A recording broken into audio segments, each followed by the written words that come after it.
Hello, I am Himanshu Deka. Today in this video, I am going to show the different parts of a compound microscope. So this is the electrical compound microscope. So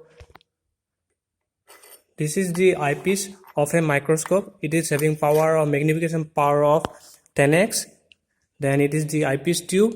Then these are the objectives having lenses of 45, mainly 10x, 45x, 100x. These are the lenses present in a objective, and these are the adjustment knobs, and this is the illuminator, and this is the condenser present in the condenser, and this is the stage, and these are the clips for holding the slides, carrying the sample or specimen.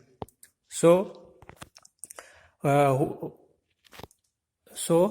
from the lights we have to we need to take the slide, and we need to place it in this stage, and through the illuminator light will come, and the condenser will condense the light into the slide, and through the eyepiece we need to observe the specimen in the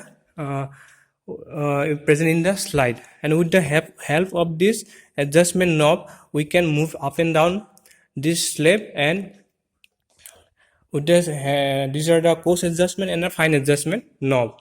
With the help of coarse adjustment knob we can move up and down the stage, and with the help of coarse fine adjustment knob we can zoom in into the specimen present into the slide.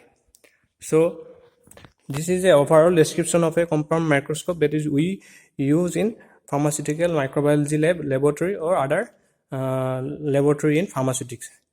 So thank you.